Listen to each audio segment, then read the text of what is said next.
اعوذ باللہ من الشیطان الرجیم، بسم اللہ الرحمن الرحیم، نحمدہ و نصلی علی رسول الکریم۔ السلام علیکم ورحمۃ اللہ وبرکاتہ۔ آج ہمارا موضوع ہے بڑا آدمی بننے کا طریقہ پارٹ 3۔ سب سے پہلے یہ بات ذہن نشین کر لیں کہ امیر آدمی کو بڑا آدمی نہیں کہتے۔ بڑا آدمی وہ ہوتا ہے جس سے ہزاروں، لاکھوں یا کروڑوں لوگوں کو فائدہ پہنچے۔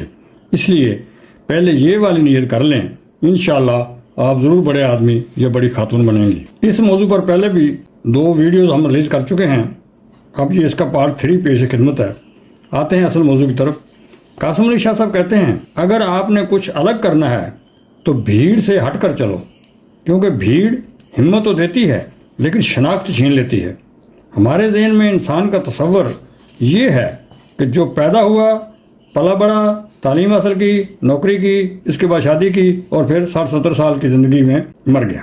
سینکڑوں سالوں سے یہی ہوتا آ رہا ہے، لیکن ایسے میں اگر کوئی انسان اس رسم سے بغاوت کرے اور اپنے لیے وہ راہ منتخب کرے جس پر کوئی نہیں چل رہا، تو ایسے لوگوں کو ODD آڈ یعنی دوسروں سے الگ، عجیب، انوکھا یا منفرد کہا جاتا ہے۔ درحقیقت یہی لوگ تاریخ رقم کرتے ہیں۔ بدقسمتی سے انسانوں کے مقرر کردہ پیمانے اور معاشرے کی اجتماعی سوچ اس قدر مضبوط ہو چکی ہے کہ اب یہاں کوئی شخص انوکھا بننے کی جرت نہیں کر سکتا، یہاں تک کہ اگر کسی فرد کو یہ معلوم بھی ہو جائے کہ وہ غلطی سے جس بس میں سوار ہے وہ اس کی ہے ہی نہیں، یعنی وہ تو کسی اور طرف جا رہی ہے، تب بھی وہ اس بس کو روکنے کی ہمت نہیں کرتا۔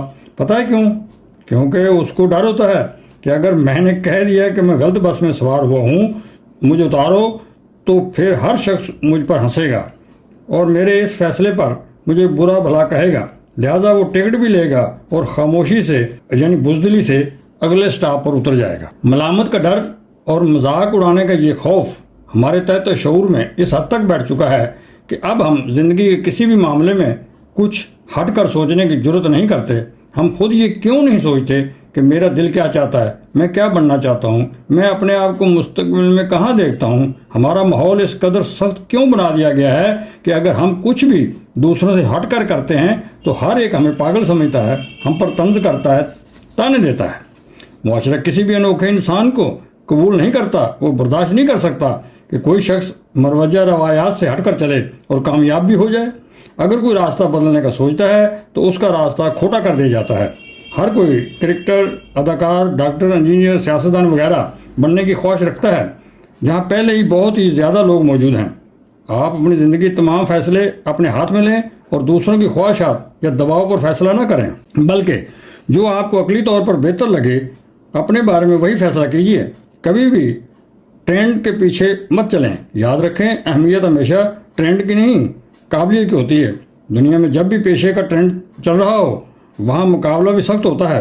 آپ جیت کے لیے بھرپور محنت کرتے ہیں اور اگر بدقسمتی سے ناکام ہو جاتے ہیں تو وقت، انرجی اور پیسہ سب ضائع ہو جاتا ہے، جبکہ اس کے برعکس ہر وہ میدان جس کا ٹرینڈ نہ ہو تو وہاں مقابلہ بھی نہیں ہوتا اور آپ بڑی آسانی کے ساتھ محنت کے بل بوتے پر مرد میدان بن سکتے ہیں۔ آپ اپنے ساتھ پیش آنے والے واقعات کو معنی دیں۔ جو شخص واقعات کے پس منظر کا نوٹس لیتا ہے تو پھر وہ دوسروں سے منفرد سوچ سکتا ہے، جس سے وہ جلدی کامیابی حاصل کر سکتا ہے۔ آپ بصیرت سے کام لیں، یعنی آج میں رہتے ہوئے اپنے کل کو دیکھنا آپ کو دوسروں سے منفرد بناتا ہے۔ آپ زندگی میں واقعی نام بنانا چاہتے ہیں تو پھر سب جیسا مت سوچیں۔ سب جیسا سوچیں گے تو پھر نتائج بھی سب جیسے ملیں گے۔ برائے مہربانی میری ویڈیو نمبر 11 بڑا آدمی بننے کا طریقہ پارٹ 1 ضرور دیکھیں، انشاءاللہ آپ کو اس کا فائدہ ہوگا اور آپ خوش ہو جائیں گے۔ اور ساتھ ہی میں اپنے رب سے معافی چاہتا ہوں کہ میں بھی اسی چیز 70 سال کی عمر میں سوچتا ہوں کہ میں اسی چیز کا شکار ہوا کہ بھائی وہی بس نوکری کر لیں اور وہ ہو جائے بچے، اور وہ اللہ کا شکر دنیا جہان کی نعمتیں اللہ نے عطا فرمائیں، لیکن دوسری دکھ اس بات کا ہے کہ اس کی مخلوق کی خدمت کے لیے نہ خیال آیا اور نہ وہ کر سکے۔ اللہ تعالیٰ آپ لوگوں کو توفیق دے اور آپ کے ارادوں کو پورا فرمائے کہ آپ بڑا آدمی بنیں اور اس کی مخلوق کی خدمت کریں۔ جزاک اللہ، فی امان اللہ، السلام علیکم ورحمۃ اللہ۔